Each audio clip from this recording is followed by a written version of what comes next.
morning. Thank you very much for coming to this session. We want to talk to you about Microsoft security strategy and how the cloud helps you be more secure. I'm Rob Lefferts. I'm Alex Weinert.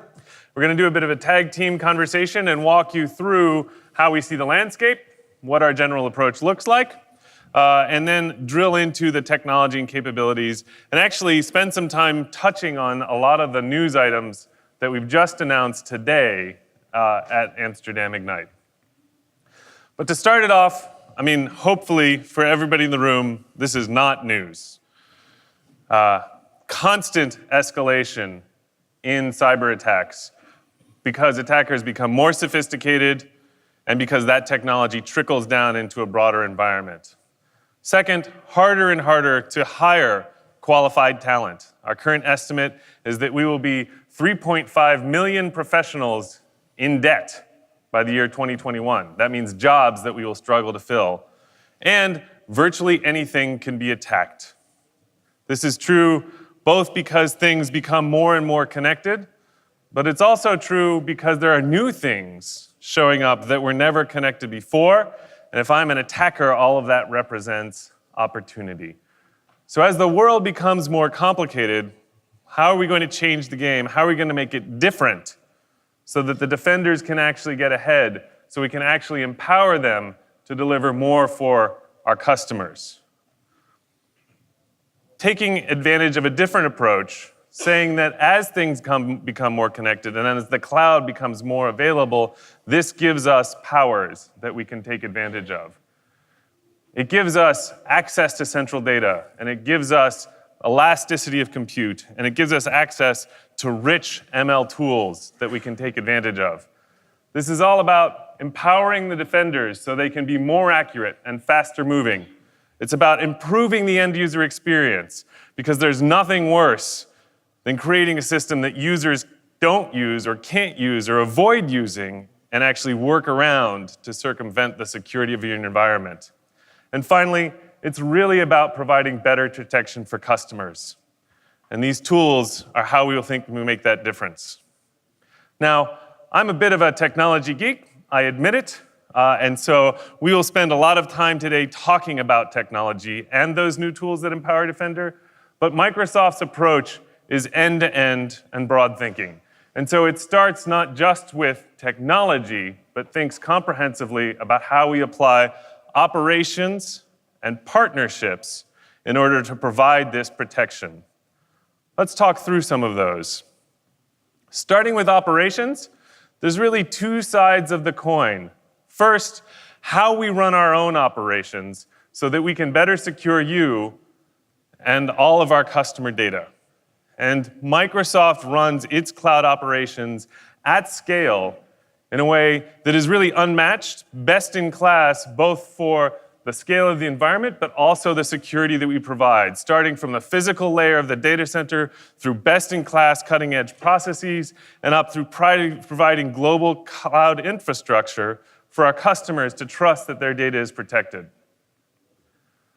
The other side of the coin is around security operations. And I mentioned earlier that this security talent is getting harder and harder to hire. That's why we have built up a massive investment in research and development, but also security professionals that provide us with a unique point of view on what's going on in the threat landscape.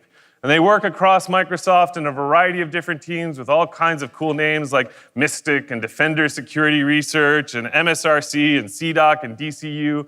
But the point is that they are tracking nation-state attackers, that they are looking for new epidemics and outbreaks on the landscape, that they are looking for digital crimes, and they are staying up to date on tools, techniques, and practices so that as we take advantage of cloud and machine learning, it's not just unformed opinions from the machine. It is actually, ML becomes a force multiplier for these professionals to deliver better protection for you. And the reason that it works is because we have not only great ML researchers and great security talent, we have differentiated signal. There's just more information because of Microsoft's perspective on what's going on in security and what's going on across the planet. And if you look at some of these numbers, they're really staggering. 400 billion emails per month, 5 billion threats detected on 1.5, over 1 billion Azure accounts, 40 billion Azure authentications. These numbers are staggering, and what this actually reflects is the scale of the perspective. And so when you talk about machine learning, this is the input that actually drives how useful that machine can be. And the good news is that it actually works. I'm not going to go through all the gory details on this slide, but there's a couple things I really want to make sure come across. The first is the timeline on the bottom. Quick show of hands, everybody who's heard of WannaCry. Thank you. Not Petya. Thank you. I think we've all talked those to death by now, although I find myself still bringing them up. These are the news stories that didn't happen because we were able to respond from the cloud at scale and provide protection that prevented these worms and Trojans from actually gaining a foothold because we were able to protect the very first victims, and therefore they just didn't spread.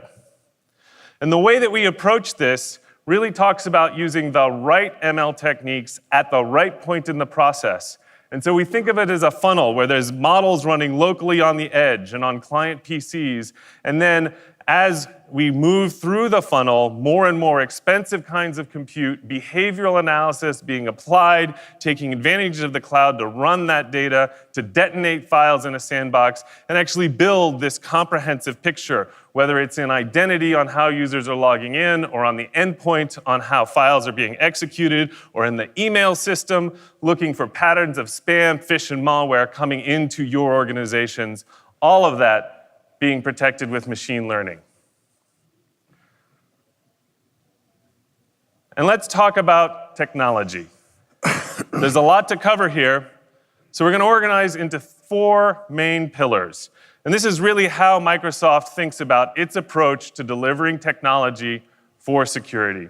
First is threat protection. This is both proactive prevention, like an AV, modern next-gen prevention system that runs on the endpoint and prevents malware from executing, or that email system I was talking about a second ago, because the best kind of spam and phish and malware is the one that never actually landed in a user's inbox.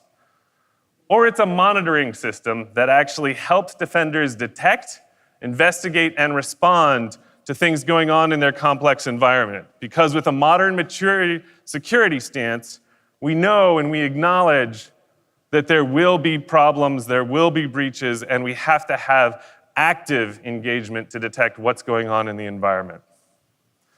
Second, attackers are after your data. Whether they want to steal it, or publish it on the internet, or encrypt it and ask you for money, so many of the modern attacks are just about getting to your precious intellectual property. And so it's critical that you know where it is, and what is the sensitive information that you need to keep track of, and is it encrypted and protected appropriately? Information protection helps you with that and helps arm your users with better experiences for that. Third, perhaps most critically, the thing Alex will walk us through in detail, identity protection as the backbone and control plane of how we think about a modern prevention system. And as we move into a world where firewalls and perimeters aren't effective anymore, both because users are highly mobile and also because attackers know how to get around them, we need to think about how we use identity and authentication as that new experience to drive the new perimeter. And then finally, how do you know if you're doing a good job? How do you know if your security posture is as great as it can possibly be? And so security management tools to provide you with a regular, dynamic digital report card on how well configured is your organization and what are the most important things that you need to go do next. Let's start threat protection. There are a number of key problems that really impact defenders today. The average organization has 60 to 70 tools running in their SOC, generating a huge collection of alerts that overwhelm defenders with information. And on top of that, they're forced to do ongoing, repetitive tasks that don't bring their real insight to bear. And as we think about that, we need to build tools that make it better for them. Microsoft Threat Protection is that collection of tools, and it brings together all of the entities that we think of in the modern workplace across identity, endpoint, user data, cloud apps, and infrastructure, and combines their signals and the experiences that defenders can use.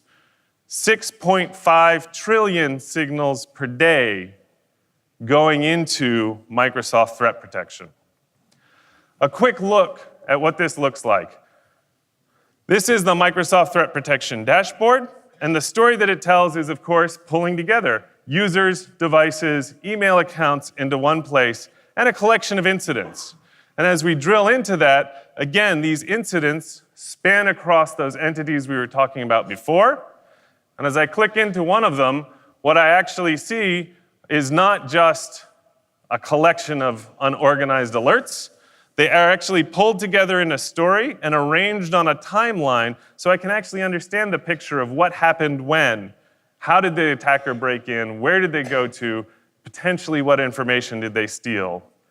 And that's directly integrated into an automation system around 3 key stages. Contain the breach as quickly as possible with automated tools like Conditional Access that you'll see in a little bit. Second, investigate the full scope.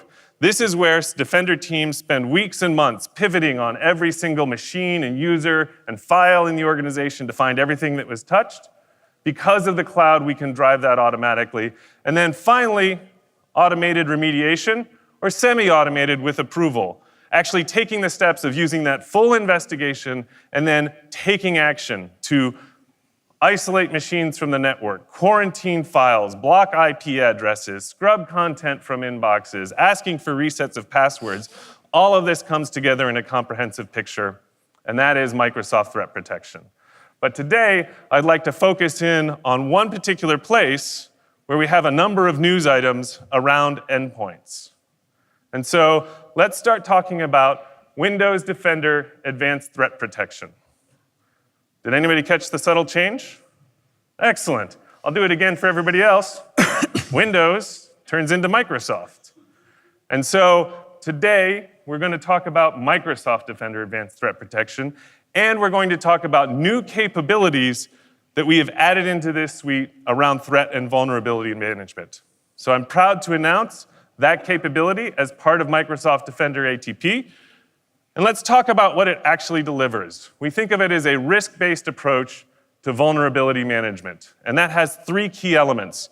First, continuous discovery, because it's integrated into our system for endpoint with next-gen protection and EDR. It's always up to date about what's going on with the endpoints, not intermittent scans that might happen weeks or even months apart.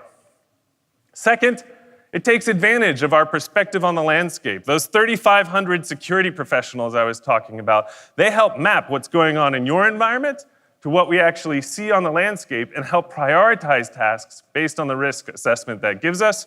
And third, compensation integrated with the management tools that we deliver so it's easy for IT to take action and fix things. Let's actually take a look at this. This is the Threat and Vulnerability Management Dashboard. It lives inside of the Defender ATP portal. And what it's actually showing me is first an exposure score. This is what's my level of risk relative to my configuration of my devices and what's going on the landscape and my business needs. And on the right is a list of things that I need to go do. And if you're like me, there's an infinite list of things I need to go do. I know I'll never get to the end of it. And so what I really cherish is actually help prioritizing that list about the things that matter. Not even shown on this list is the topic we'll talk about today, Contoso Media Player. And let's actually track what happens over time as things evolve inside of the landscape and my environment. So first, an attacker drops a 0-day. And what just happened was we resorted the priorities based on that new information on the landscape. So showing up at the bottom, Contoso Media Player actually now has a to-do item that shows up in my top list. It's marked with a 0-day, attention's required, and there's a suggested alternate mitigation. Second, someone actually turns that into an exploit that we know is running in the environment. So the little bug lit up, and now I can click through and get more information about this. There's threat insights, connected to threat analytics from Microsoft Defender ATP, which actually gives you a full teardown of what's going on with this vulnerability, who's using it and how, and now is integrated with TVM to show you what devices in your organization actually are vulnerable to this attack. And finally, more time goes by, we return back to the dashboard. There we go. Return back to the dashboard, and we see, it has moved up even higher in the list, and now the target icon is lit up because it's not just that there's a vulnerability with an exploit, it's that I'm actively seeing alerts and attacks inside of my environment that I need to take care of for this vulnerability. So if we click onto that, let's actually take a look at this application. So Contoso Media Player is the thing that we've been talking about. And we build a comprehensive view of all of the applications we discover on all the devices in your environment. Not just if it's installed, but also as users are using it, what DLL does it run, and how does it execute. We're presenting that here for Contoso Media Player, where you can actually see, here are the security recommendations related to this app. Here are all of the devices that actually have this application on it. And we can click into one of them and actually see not only do we get the information about, it's running that app and it hasn't been patched, but we get all of the context from Microsoft Defender ATP. In this case, at the top, we're pulling out this laptop or device has highly confidential information on it. We saw that because it was classified with Microsoft Information Protection.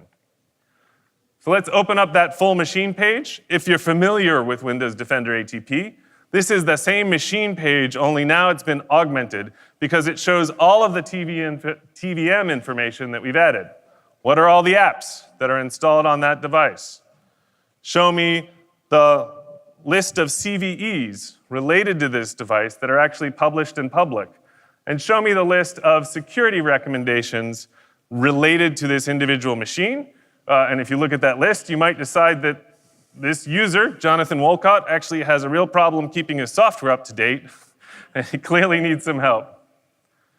So let's drill into that first one, update Contoso Media Player to v4. What we're actually doing is packaging together everything that the desktop admin team needs in order to get this work done. It's related to what is the app that needs to get updated, what is the version it needs to be installed to. You can actually get perspective from desktop analytics about how broadly is that version of the app running across the global landscape and how reliable is it, and a machine group for all the machines that are impacted. And so as I request that remediation, I'll click through and say, yes, I want to patch all of the devices and submit the request. And then that actually shows me a new request has been created. Now let's switch hats. Before that, this is the full list of all of the software that is installed in my organization. This is where I keep track of all of the tasks and remediations I have requested. Now let's switch over and take a look at the desktop admin experience inside of Intune. There's a new element there, security tasks, currently in preview, where I will see as the Intune manager all of the things coming in from the security team. I can look at those tasks, I can review them, and importantly, I can decide that I'm going to accept this. I've signed up to do it. I've committed to update all the devices. And the security team can stay on top of that and watch, because it is using Microsoft Defender ATP on the endpoint to actually keep track of the information about how well is this deployment going. And then as that progress moves through to completion, and we go back to the home dashboard, what you'll actually see is the exposure score goes back down to the place that it was before all of these terrible things started happening with Contoso Media Player. The best kind of attack is the one that never works because you've already protected your environment against it. Now let's drill into these two middle boxes, next-gen protection, advanced AV, and behavioral AV, and endpoint detection and response. I'm proud to announce that we are taking those beyond Windows, that we are releasing Microsoft Defender ATP for Mac. I apologize, I said release. What I meant to say was limited preview. We will actually look for your feedback, and as we progress, we will move that into full release. hopefully sometime this summer. Let's take a quick look at what this looks like. So first, it does the obvious thing it should do. It actually catches viruses on applications running on your Mac. Second, it's wired into the EDR system. So those alerts are connected to our cloud platform and our cloud portal to help you track what went on. So here we're looking at the machine page for Mac OS X. And as I click through, now I'm looking at the incident of how did this Mac virus spread throughout my organization. And I get a full teardown of every one of those alerts. I can dig in and see the alert process tree, see the incident graph, and make that part of the investigation of any breach that happens in my environment. Finally, I'd like to talk about Microsoft Threat Experts. This is the place inside of our Microsoft Threat Protection Suite where we're actually connecting our 3,500 security professionals into your organizations in order to provide a backstop for your security teams. It's starting with two kinds of capabilities. Targeted attack notifications, which quite simply is when we see a problem, but first you give us permission to hunt on your anonymized and scrubbed data, so we don't see the machine names, the usernames, the file names, the IP addresses, we don't even know the company name, but we look for patterns. And when we see problems coming up in your environment, we will notify you about it. Second, experts on demand. And this is quite simply, hey, you have a question. There's something, an unusual collection of alerts that you aren't sure what to do with, or configuration of how your threat protection environment is working. And so that is also connected into the portal so that you can ask those kinds of questions. Let's take a look at a couple examples of this. So in this, I'm showing an email for a targeted attack notification. And this comes up in a couple of ways. One classic example, and we've actually seen this happen, is where our hunters develop new theories about how people could break into your environment, and then they go look for that across the anonymized and scrubbed data, and they can actually find it and have found active breaches. And it is great and actually really makes us feel wonderful when we're able to connect to that customer and help them out a situation that they may not even have known about. You can click through and investigate that in the portal, where you'll actually see, here's the alert showing up inside of the portal and a flyout that provides you with the executive summary of what's going on.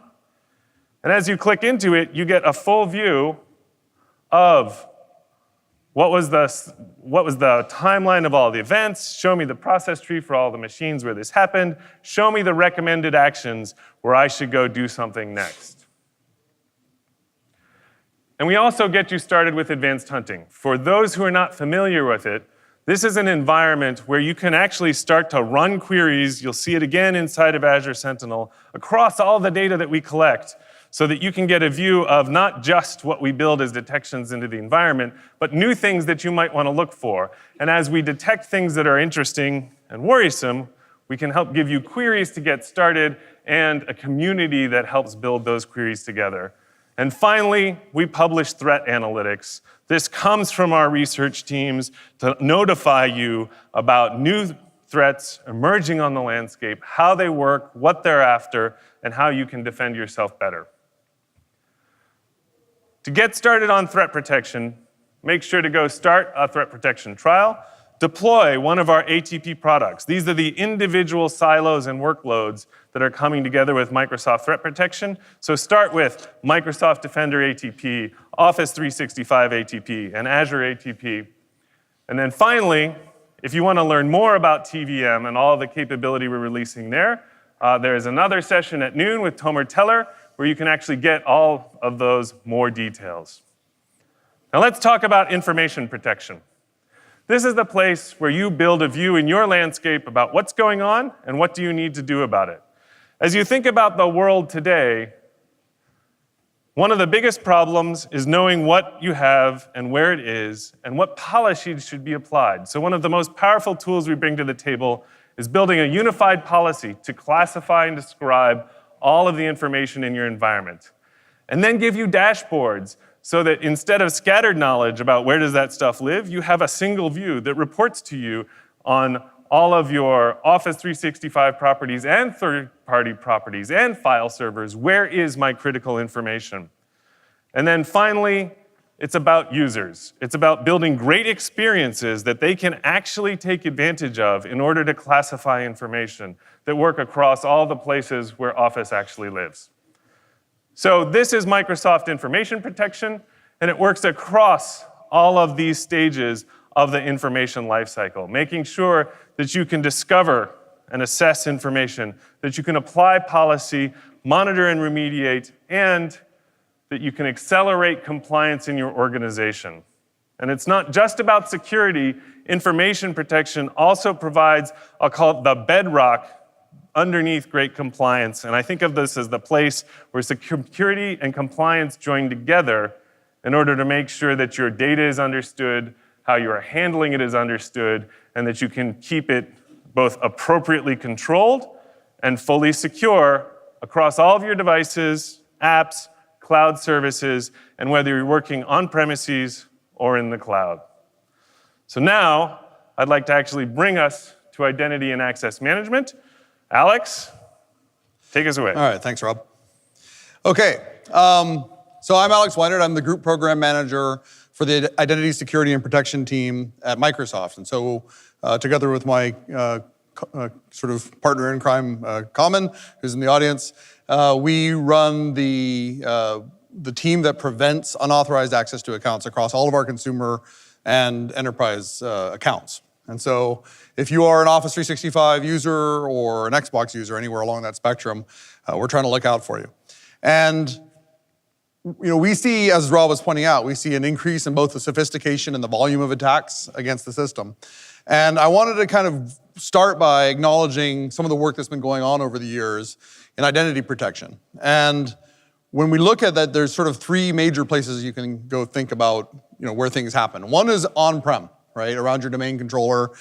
We have Azure ATP, and that's been a great tool for using machine learning to sort of fingerprint your organization, see what's normal, and then give you warnings for outliers from normal, and then pattern those against attacks like pass the hash or unauthorized VPN access. We have a set of technology around Microsoft Cloud App Security, and that's a CASB. And what that does is allows us to actually inspect the session that is going on between the user and the resource they're going to. So if I'm trying to, for example, go to Dropbox and download files, that gives you insight in your organization as to what that activity looks like. And then finally, Azure Active Directory Identity Protection. And that's a set of things that you may be familiar with. We have tools like Conditional Access and multi-factor auth, but also things that work in the background for you. So if there's a high velocity of attacks that come in from an IP address that we haven't seen using against your organization before, we'll actually stop that automatically without any discussion. And one of the things that I want to talk about is that what's really exciting for me as we look at the work that Rob has been talking about is when we pull all of these resources together across Microsoft and we find ways to integrate them into an incredible package of protection. And so just within identity, the ability to actually watch an attack progress from a leaked credential in the cloud down into your organization on premises and then monitor the session that the attacker is using and find out exactly what they're doing is really powerful. So as we go forward from there, there's kind of the three things I want to talk about that are sort of primary. And the first one is we can talk about passwords, right? And I can't not talk about passwords because they're the bane of my existence, right? And they're the bane of your existence too. I promise you your password is weak. If I can't guess it, which I probably can, you'll give it to me if I ask nicely in a phishing attack, or you'll reuse it on another site that has bad security and I'll just get it from the black market, right? So generally speaking, the password by itself is not enough. We really encourage people to use multi-factor authentication. I would say it's an imperative that you use multi-factor authentication in your organization. But that's not enough because the multi-factor authentication experience it's too, as you know, if you're administering a site, it's too friction laden. And so we want to get to a place where, like Windows Hello, authentication is simple, it's fun, such as it can be, and most importantly, it's one-step strong authentication. So we'll talk a little bit about that. We're going to talk about how we can use conditional access to pull together the pieces of the story. How can we use it to integrate these technologies to create a control plane that does microsegmentation not based on network, but based on network and document classification and users' location and users' past history and all of the elements that you want to consider when you build a policy for access and regulate how things go on the downstream end. And then finally, I want to talk about how all of this signal comes together and how we can tie together the best assets from within Microsoft, but also from existing streams of data, from your existing security infrastructure, and from things like event logs and the sort. So all kinds of data that can be pulled in.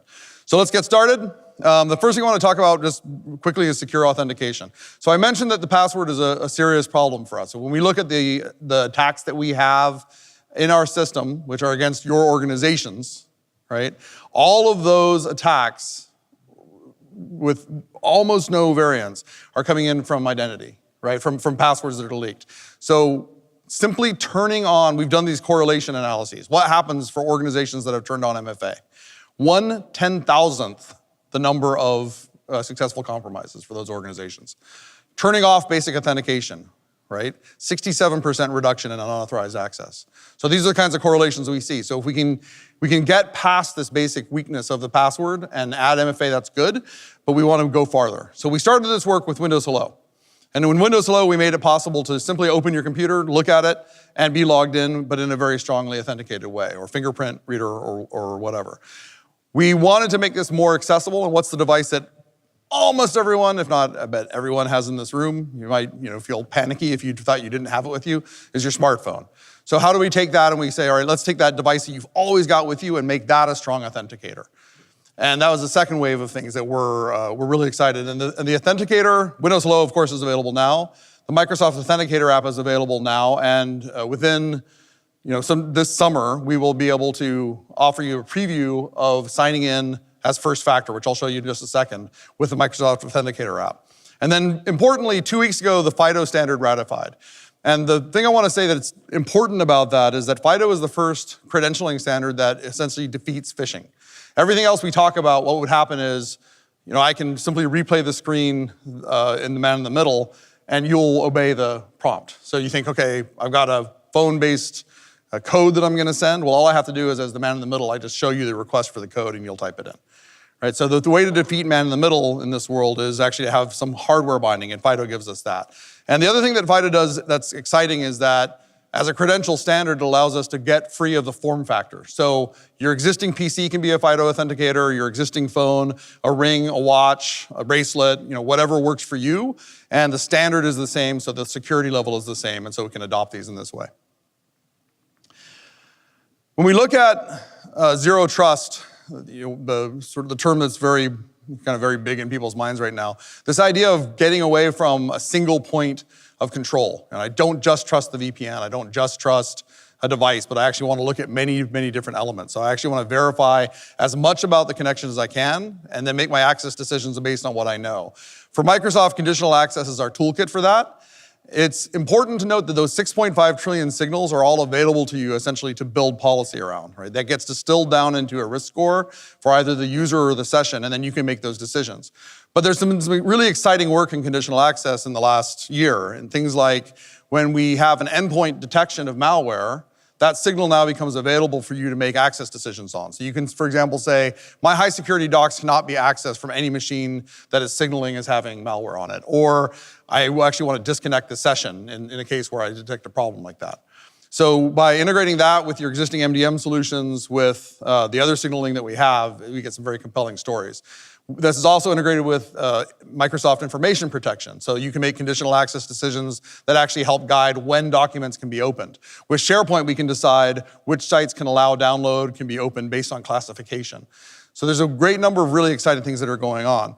The other thing that we've done recently with conditional access is we've tightened the integration with the Cloud App Security Broker so that those functions essentially become extended conditional access policies.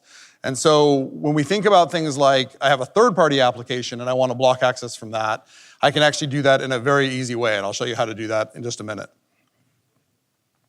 So the other thing I'm going to talk about just briefly is Azure Sentinel. And Azure Sentinel is exciting because we have a SIEM product, but it's a cloud-hosted SIEM. It takes advantage of all that signal that we've talked about. And importantly, really you will build it because of the community capabilities of it, the ability to have pre-canned dashboards and pre-canned queries. As we come together and detect these integrations, the SIEM will get richer and richer in that environment. And I'll show you some of those capabilities, but we have limitless cloud scale. We have already integrated in the data for you from Office and from Azure Active Directory and Azure and things like that, but you can, again, bring your own.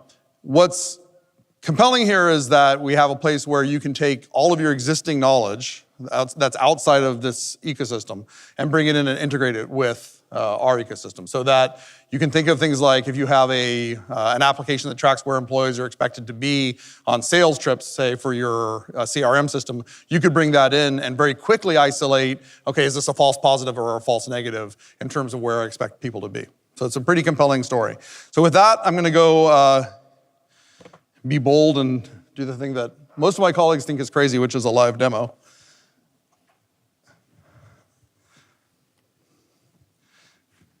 All right, so the first thing I'm gonna do is a very, very fast demo. And I want you to think first about what it's like to go to a new machine or a kiosk in an unauthenticated state, and then try to remember, okay, what was my password?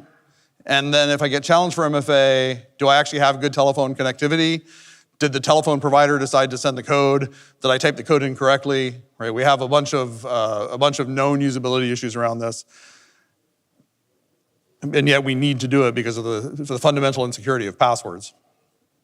So all I'm gonna do in this case, and I won't be able to show you the phone other than to do this, so I hope you have good eyes. But what we're gonna do is we're gonna just click on the username, or if it's a completely new environment, I would type the username. And then what's happened is on the screen, I'm being asked to check my phone. So here I have a pop-up notification on the phone, and I just have to match the number that I'm seeing on the screen, and then look at the phone. All right, so what do we have here? This is a device I own. It's something I have, and it checked a biographic signal as well, right? So basically what we have is we have a biosensor and a possession proof. So that's two-factor authentication. So I'm now strongly authenticated into my environment. I could not have typed my password that fast, right? So we're here very strong auth and a very, oh, nice. This is the danger of identity demos. We do lots of sign in, sign out, and then the browser gets confused. Either that or I just talk too much. Yeah, we actually did get signed in. Okay, so we're signed in here. And the next thing I want to show you just briefly is how easy it is to pull in the Cloud App Security signal. Just by show of hands, who uses Conditional Access today? Conditional Access, okay, good, all right. So the rest of you, get started, it's awesome.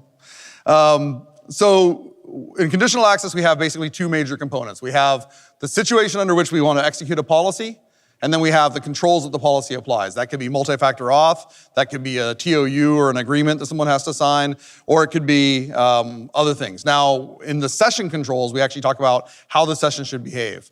And so this is where we get into what should SharePoint do around document classification. And then what I want to show is for third-party apps, if we wanted to add something here, it's as simple as checking a box.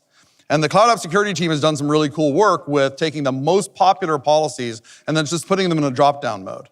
So if we were to go see what the end user experience would be around that, if we were to go click into an app, what's happening is that we're going to the normal URL for the app, but the conditional access policy tells the authentication to redirect through the proxy. Right? Now this is a cloud-hosted proxy, and so what we're seeing here is that the access to Salesforce in this case is monitored. What's important here is that I didn't modify Salesforce, and I didn't modify the client, and I didn't install an agent. Right? It was a very, very easy sort of one checkbox experience. I didn't have a huge deployment rollout thing.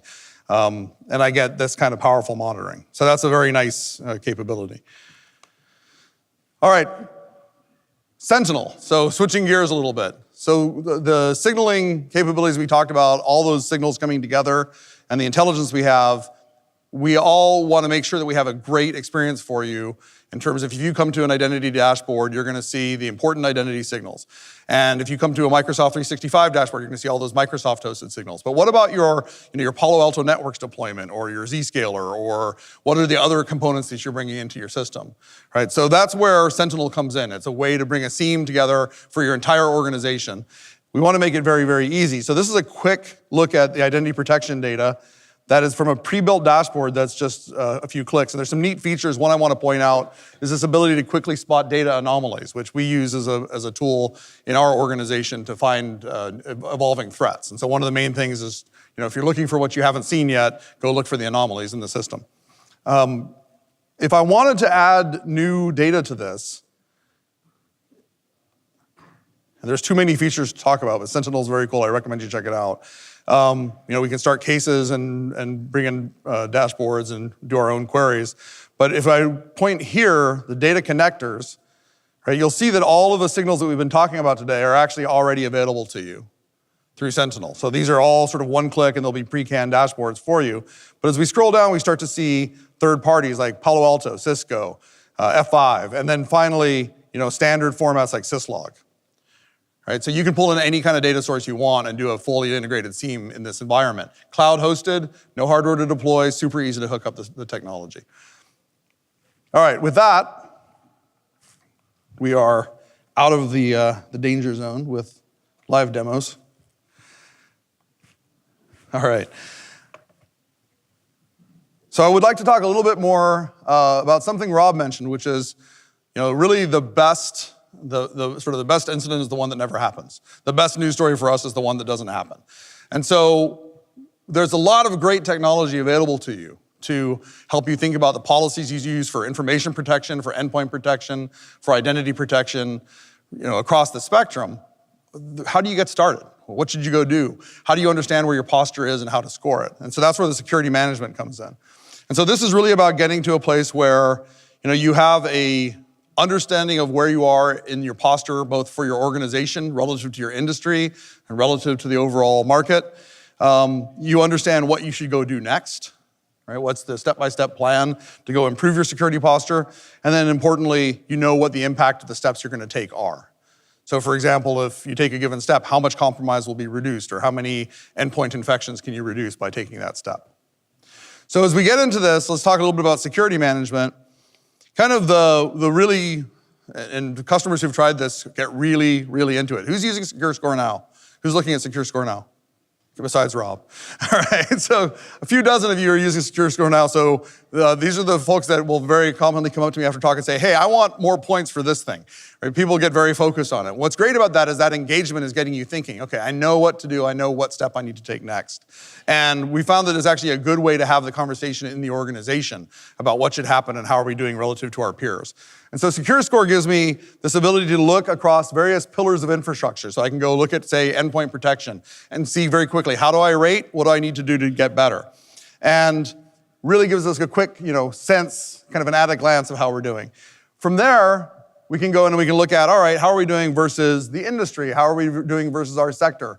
And then, how are we trending over time? How is the industry trending over time? So we have a very quick understanding of how we are relative to others as a target. And then importantly, down below, we have the step-by-step of the things that we can do. Right, so there's a list. And each of those, if you clicked through, is going to give you a quick, easy, guided step-by-step of how to actually execute that plan. And then you see your score go up. So SecureScore is kind of the guidebook, right, that can take you through how to improve your security posture across each of these infrastructure pillars. So go look at securescore.microsoft.com and then get started on that. It's actually surprisingly fun, but it's very, very helpful.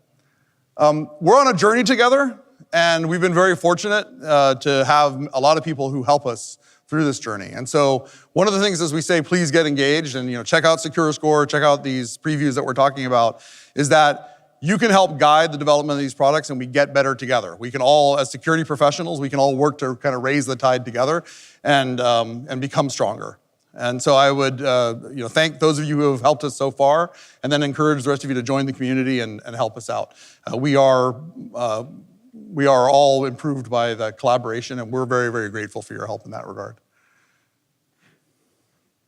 All right, with that, Rob's going to come back up. So we've walked our way through operations and technology, and now let's turn and talk about partnerships. And this is really where I think about how Microsoft engages with the entire industry and communities. One of the most important partnerships that we have is what Alex just talked about. When I look at the tools that we built, even just the announcements that we've made today, we've announced a bunch of new things in preview. A couple weeks ago, we had another set of things that were in preview. When we do these previews, I really think of it as co-design with our customers. We sit down with the security teams, we live in the SOC, and this is the methodology that we've been following since day one, so that I just have a real sense of confidence when we release a new capability inside of whether it's the endpoint detection tool or the email filtering tool, that it's been tried out. And the reason that works is because we want to engage with you. And please be our co-design partners, just as Alex was describing. But there's also a broader industry that's available to us. And I want to talk about 3 elements in that. First, partnering with peers, our peers, the other ISVs, SIs, MSSPs, the other people that are working to keep customers safe. Our vision of security in the future is that these companies all have a role to play because the threat is so large and so imminent.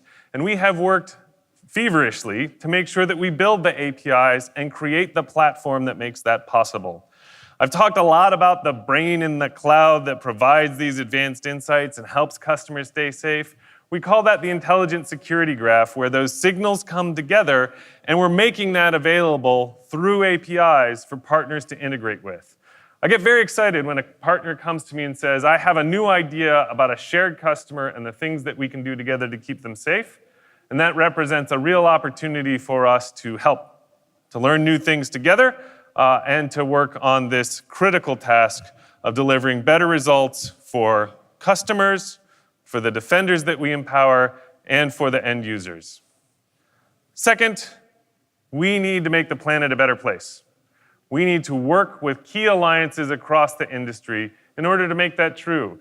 When Alex was talking about getting rid of passwords and FIDO2 and all that great news, this is clearly not something that Microsoft can do alone. We do it in partnership with many of the other leaders in the industry, and we do it through standards, and we do it through helping to get everybody onto a common footing. When we talk about getting rid of passwords, it is an industry effort.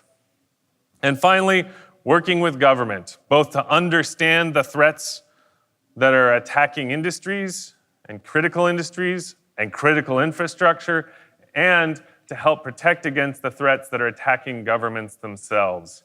And this is, in some ways, when I think about the 3,500 security professionals that I talked about and the research and development that Microsoft makes in security, it actually creates a sense of responsibility. We have to do something in order to help. We have to work with governments on how can we have better legislation to help. And this is an ongoing investment program for us. And I think this shows up in the work that we've done in the Defending Democracy program in the United States. It shows up in the pleas that we've made for things like, hey, governments of the world, let's get together and talk about legislation for biometrics and how we can make sure privacy is fully respected. And it's an ongoing commitment from Microsoft. We actually have a program we've created to help drive these partnerships. It's the Microsoft Intelligent Security Association.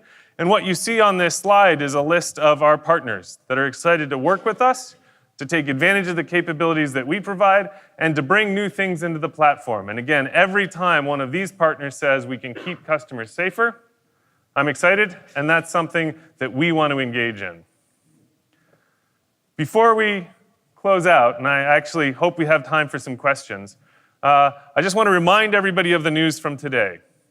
Just a quick summary, we've introduced on the endpoint, introduced cross-platform support, threat and vulnerability management.